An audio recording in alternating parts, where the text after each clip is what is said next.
बिस्मिल्लाहिर्रहमानिर्रहीम, अस्सलाम वालेकुम। मैं सदुल्ला खान हूँ। आज लाहौर की नैब अदालत में शहबाज शरीफ साहब पहुँचे। उनके केसेस की समाअत थी, आशियाना की समाअत भी थी, मनी लॉन्ड्रिंग केस की समाअत भी थी, इसके अलावा हमज़ा की, रमज़ान शुगर मिल की समाअत भी थी। ये दोनों बाप बेटे आज नैब कोर्ट में पहुँचे, लेकिन शहबाज शरीफ साहब के वकला ने अदालत से कहा कि नए नैब ऑर्डिनेंस के आने के बाद, ये नैब ऑर्डिनेंस मेरे हाथ में है, इसका वो सेक्शन इस वक्त हाईलाइट हुआ है जिसको बुनियाद बनाकर उन्होंने कहा कि जनाब ये नया नैब ऑर्डिनेंस, इसके इस सेक्शन की वजह से आज की ये समाअत मुमकिन नहीं है, नहीं हो सकती। 5 मिनट के अंदर अंदर दोनों अदालतों में शहबाज शरीफ साहब तारीख लेकर ये जा वो जा। क्या हुआ है आज, क्या बुनियाद बनाया गया और शहबाज शरीफ साहब ने रोस्टम पर आकर क्यों क्या कहा और वो इतनी जल्दी में क्यों थे कि जज साहब के आते ही बगैर केस के अनाउंस हुए फ़ौरन रोस्टम पर आ गए और आकर उन्होंने क्या क्या, ये सारी चीज़ें मैं आपके सामने रखता हूँ। आज की कार्रवाई 18 अक्टूबर 2021 है जनाब। शहबाज शरीफ साहब आज सुबह 8:50 पर तकरीबन हमज़ा आए कोर्ट रूम में और 8:55 पर शहबाज शरीफ साहब आए। आमतौर पर शहबाज शरीफ पहले आ जाते हैं, हमज़ा बाद में आते हैं, लेकिन आज हमज़ा 2-4 मिनट पहले आ गए थे, शहबाज शरीफ साहब जो हैं वो बाद में पहुंचे। लेकिन बहरहाल अदालत शुरू होने से 5 मिनट पहले के करीब हम शहबाज शरीफ साहब भी कमरा अदालत पहुंच चुके थे। अच्छा जी, शहबाज शरीफ साहब पेश होते हैं सबसे पहले मनी लॉन्ड्रिंग की अदालत में, जहां पर नसीम अहमद विरिक साहब जो हैं इस केस की समाअत कर रहे हैं। नसीम अहमद विरिक, शहबाज शरीफ साहब जो है वो कमरा अदालत खचाखच भरा हुआ था आज। शहबाज शरीफ साहब वैसे भी ये छोटे छोटे कमरे हैं, लेकिन शहबाज शरीफ साहब जब आते हैं तो काफ़ी रश होता है। आज भी हिना परवेज़ भट्ट आई हुई थी, कुछ और 2-3 MPAs आई हुई थी, वो भी कमरा अदालत के अंदर मौजूद थी। यानी कमरा अदालत में घुसने के लिए आज आपको धक्कम पेल में से गुजरना पड़ रहा था और बाकायदा लिटरली धक्के एक दूसरे को देकर अंदर जाना पड़ रहा था और बड़ी ऐसी सूरत हाल थी। अंदर वकला भी थे, कारकुनान भी थे, शहबाज शरीफ का स्टाफ 2-4-5 बंदे होते हैं, उनकी पर्सनल सिक्योरिटी होती है, पर्सनल स्टाफ होता है, वो भी था। तो ये सारे लोग कमरा अदालत में पहुंचे हुए थे। मैं जब आज कमरा अदालत में दाखिल हुआ इसी धक्कम पेल से गुजर के, तो शहबाज शरीफ साहब मुझसे पहले पहुंच चुके थे। बहरहाल मैं जब जैसे ही दाखिल हुआ, उधर से जज साहब सीट पर दाखिल हो रहे थे। जैसे ही जज साहब दाखिल हुए तो शहबाज शरीफ साहब फ़ौरन उठकर रोस्टम पर पहुंच गए और रोस्टम पर पहुंचते ही बगैर कुछ सुने, बगैर कुछ कहे, उन्होंने कहा कि जज साहब एक मुझे आपसे गुजारिश करनी है और गुजारिश मुझे आपसे ये करनी है कि मैंने जाना है इस्लामाबाद, इजलास है आज, और मैं कोर्ट के रिस्पेक्ट में यहाँ पर आ गया हूँ, लेकिन आज आप तारीख दे दें, कोई कार्रवाई ना करें। तो जज साहब ने जो है वो बग़ैर कोई मज़ीद सवाल किए या ये पूछे कि किस चीज़ का इजलास है, आपने कितने बजे निकलना है, इजलास 4:30 बजे है, तो आप अगर 11 बजे भी निकलें तो पहुँच सकते हैं, 12 बजे भी निकलें तो पहुँच सकते हैं, या चलें हम आधे घंटे की कार्रवाई कर लेते हैं। जज साहब ने ये सवालात यकीनन नहीं किए और जज साहब ने, और ख़ैर ये उनका जज साहब का इख्तियार और इस्तेहकाक है कि वो क्या करना चाहें और क्या ना करना चाहें। तो बहरहाल उन्होंने ये किया कि उन्होंने अपने फ़ौरन अमले से पूछा कि कौन सी तारीख़ इनको दी जा सकती है, अगली तारीख़ कौन सी है। इसी दौरान जज साहब ने शहबाज शरीफ साहब से पूछा कि आप दूसरी अदालत से हुए हैं, तो शहबाज शरीफ साहब ने कहा कि नहीं, मैं जनाब पहले आपके पास हाजिर हुआ हूँ, फिर मैं दूसरी अदालत में जाऊँगा और अभी वहाँ पर जाना है। तो जज साहब ने कहा कि जी ठीक है, अमले से कंसल्ट करके उन्होंने कहा कि 5 नवंबर की तारीख दे दें, जुम्मा है। मुकल्ला ने कहा कि ठीक है दे दें। जज साहब ने कहा जुम्मा है, तो उन्होंने कहा कोई बात नहीं, आप 5 नवंबर की तारीख दे दें। यहाँ पर तारीख हो गई और शहबाज शरीफ साहब फ़ौरन निकले और दूसरी अदालत की तरफ चले गए। यहाँ पर हार्डली 1.5 मिनट लगा होगा इस अदालत में शहबाज शरीफ साहब को, और शहबाज शरीफ साहब अगली अदालत में, जो कि 2-3 कमरे छोड़ के आगे एक अदालत है, वहाँ पर शहबाज शरीफ साहब चले गए। अच्छा, वहाँ पर जज मोहम्मद साजिद साहब हैं, वो अभी कमरा अदालत में नहीं आए थे। जैसे ही शहबाज शरीफ साहब पहुँचे हैं, जाकर बैठे हैं अपनी कुर्सी पर और 2-3 लोग उनके दाएं बाएं बैठ गए, बाकी सब खड़े हो गए और इसी असना में जज साहब जो हैं वो तशरीफ़ ले आए। जज मोहम्मद साजिद साहब जैसे आकर अपनी कुर्सी पर बैठे, साथ ही शहबाज शरीफ साहब उठकर रोस्टम पर चले गए। जैसे ही शहबाज शरीफ साहब रोस्टम पर गए और वो कुछ बोलने ही वाले थे, शहबाज शरीफ साहब यकीनन यही कहने वाले थे कि आप, मुझे जल्दी है, इस्लामाबाद जाना है, तो मैं हाजिर हूँ, लेकिन अभी वो कुछ बोलने ही वाले थे कि जज साहब ने तिलावत शुरू कर दी। और जज साहब ने आज खुद एक जो है वो एक 30वें पारे की एक आयत, एक जो सूरत है उसकी तिलावत की, और उसके बाद जो है जैसे ही उन्होंने तिलावत मुकम्मल की, शहबाज शरीफ साहब ने बोलना शुरू किया। उन्होंने कहा कि जनाब, in the respect of court, मैं यहाँ कमरा अदालत में हाज़िर हो गया हूँ, लेकिन मुझे इस्लामाबाद जाना है, तो मेरी आपसे दरख्वास्त यह है कि आप आज की अदालती कार्रवाई मुलतवी कर दें और मुझे इस्लामाबाद जाने दें। तो इस दौरान जज साहब ने पूछा कि आज होना क्या था, तो साजिद साहब ने दरियाफ़्त किया आज होना क्या था। तो मलिक असद एडवोकेट हैं जो कि प्रोसिक्यूटर हैं नैब के, तो उन्होंने कहा कि जनाब आज एविडेंस रिकॉर्ड होना था। तो जज साहब ने पूछा कि क्या एविडेंस है, तो आया हुआ है, मतलब गवाहान आए हुए हैं, तो उस पर उन्होंने कहा कि जी वो आए हुए हैं। अच्छा, अब यहाँ पर वकला को ये महसूस हुआ कि वहाँ से जो जज साहब ने फ़ौरन तारीख दे दी, यहाँ पर ऐसा ना हो कि जज साहब कहने लगे कि चलें ठीक है हम एविडेंस रिकॉर्ड करते हैं और यहाँ जो है वो आपने जाना है तो चले जाएं, हम एविडेंस रिकॉर्ड कर लेते हैं।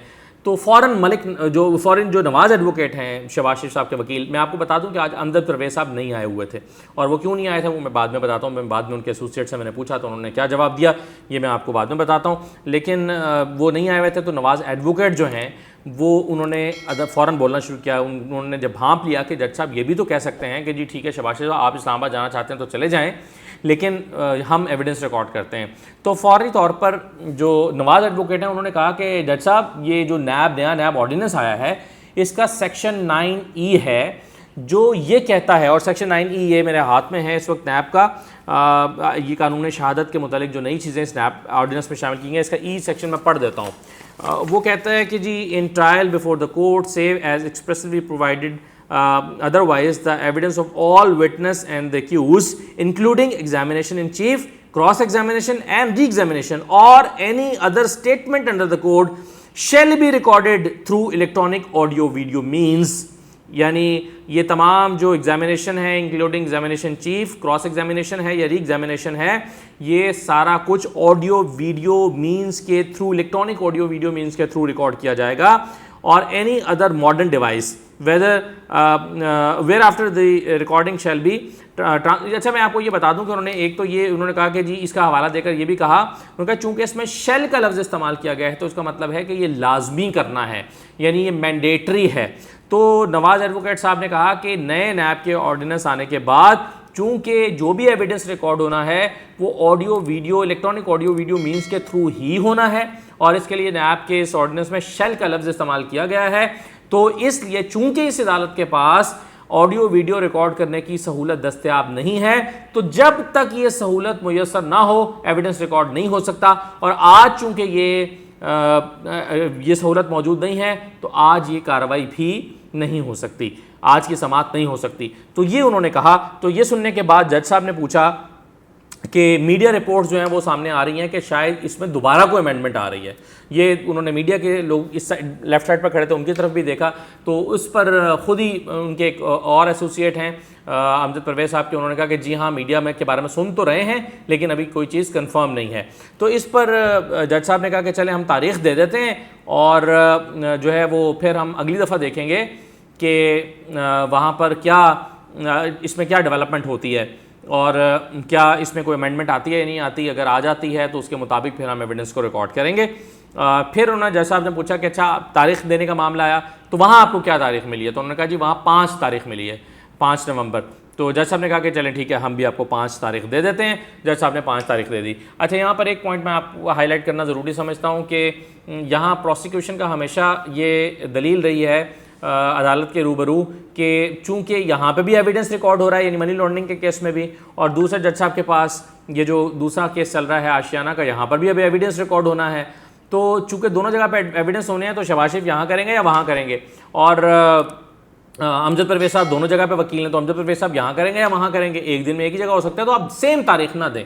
तो ये जज साहब जो हैं ये प्रोसिक्यूशन का मौक़िफ़ रहा है, लेकिन चूंकि मामला अमली तौर पर चल ही नहीं पा रहा और वकला को भी पता है कि हमने एविडेंस की तो बात आने ही नहीं देनी, हमने तो चलना है अभी इसको लेकर आगे चलना है। वो कहते हैं ना शक्कर खोरे को शक्कर मिलती है। अब यहाँ पर इनकी ख्वाहिश ये है कि किसी तरह से इसमें डिले होता रहे। और अब देखिए एक ये अब ऑर्डिनेंस में से एक नुक्ता निकाला गया है, तो अब वो जो है एक दिल की बात जो है वो ऑर्डिनेंस में मिल गई है कि जनाब ये तो आप अब हमारा कसूर नहीं है, अब तो आपका कसूर है, आपकी अदालत में ये फैसिलिटी नहीं है जो हुकूमत कह रही है। तो यहाँ माशाल्लाह हुकूमत के भी कमाल करने के हैं कि ऑर्डिनेंस बना दिया, देखे बगैर कि अदालतों के अंदर ये फैसिलिटीज़ हैं या नहीं है। अब आपको पता है इसके लिए टेंडर होगा, ठेका होगा, मुझे नहीं पता, या हो सकता है अगली समाज में कोई आर्जी इंतज़ाम करके ऑडियो वीडियो सिस्टम लगा दें। लेकिन यह है कि जब तक ये ऑडियो वीडियो सिस्टम अब नहीं लगेगा और ये कानून अगर बरकरार रहता है और उसमें कोई तरमीम नहीं आएगी तो तब तक ये एविडेंस रिकॉर्ड नहीं होगा। तो हुकूमत की जो कानूनी टीम है वो भी सुबहान अल्लाह कही है कि उन्होंने भी इन तमाम चीज़ों को जांचे बगैर ये कानून तो बना दिया, ऑर्डिनेंस तो ले आए, लेकिन यहाँ पर अमली तौर पर इकदाम उठाए नहीं हैं और काम आगे अब चलना नहीं है जब तक ये ना हो। तो यही बुनियाद बनाकर आज शहबाज शरीफ साहब के वकला ने ये सहूलत मांगी और जजेस ने एक खैर पहले जो जज साहब थे वेरक साहब, उन्होंने तो ये सवाल ही नहीं किया, वहाँ तो ये सवाल उठा ही नहीं, क्योंकि वहाँ तो शहबाज साहब गए, उनका मुझे इस्लामाबाद जाना है, मैं बहुत जल्दी में हूँ और मुझे तारीख़ दे दें, उन्होंने तारीख़ दे दी और फिर पूछा कि आपको कौन सी तारीख़ चाहिए। तो इस तरह से की सूरत हाल है, या बल्कि ये नहीं पूछा कि कौन सी तारीख़ चाहिए, उन्होंने कहा कि जी 5 तारीख़ आपको दे दें, उन्होंने कहा जी 5 तारीख़ दे दें। तो इस तरह से जो है वो ये दे दी गई। अब आप दूसरी अदालत से जैसे शहबाज शरीफ साहब बाहर निकले तो हमजा साहब, चूँकि रमज़ान शुगर मिल में हमजा का मामला है, शहबाज शरीफ साहब नहीं है, तो हमजा साहब से भी कोई सवाल जवाब नहीं हुआ कि हाँ भाई रमज़ान आपने तो इस्लामाबाद नहीं जाना, आपका रमज़ान शुगर मिल का कर लें। तो ऐसी कोई बात नहीं हुई, मैं वहाँ पर खड़ा था आखिर तक जब तक हमजा शहबाज बाहर नहीं निकल गए। तो हमजा शहबाज जो हैं उनकी सिर्फ हाज़िरी लगी कि हाँ जी हमजा साहब आप अपनी हाज़िरी लगवाएं, हाज़िरी लगी और हमजा साहब भी चले गए। अब यहाँ पर एक सवाल पैदा होता है कि हमजा का जो मामला है वो तो उन्होंने तो इस्लामाबाद नहीं जाना था, तो हमजा का केस भी नहीं चला, शायद यहाँ पर भी वही एविडेंस का मामला होगा, मुझे नहीं पता। ना कोई आर्गूमेंट इस तरह का नहीं आया, बल्कि कोई बात ही नहीं हुई, सिर्फ तारीख हो गई। तो ये जनाब आज नैब कोर्ट में हुआ है। शहबाज शरीफ साहब आए और आनन फानन आए और आनन फानन चले गए, चूँकि उन्होंने इस्लामाबाद जाना था। उनकी जो टीम है आज अक्सर तातारा साहब मीडिया टॉक करते हैं, लेकिन जितनी देर में मैं बाहर आया तातारा साहब जा चुके थे, तो उन्होंने शायद आज मीडिया टॉक भी नहीं की, शायद उन्होंने भी इस्लामाबाद जाना होगा। बहरहाल ये आज की अदालती कार्रवाई थी मुख्तसरन जो मैंने आपके सामने रख दी है। तो ये नया ऑर्डिनेंस है, ये इससे पहले जरदारी साहब ने, उन्होंने तो खैर बाकायदा रिलीफ ही मांग लिया था ना, यहाँ पर आर्जी रिलीफ मांगा गया कि जनाब ये समाअत नहीं हो सकती क्योंकि एविडेंस रिकॉर्ड नहीं हो सकता, क्योंकि ऑडियो वीडियो सिस्टम अवेलेबल नहीं है। इजाज़त दीजिए, अल्लाह हाफ़िज़।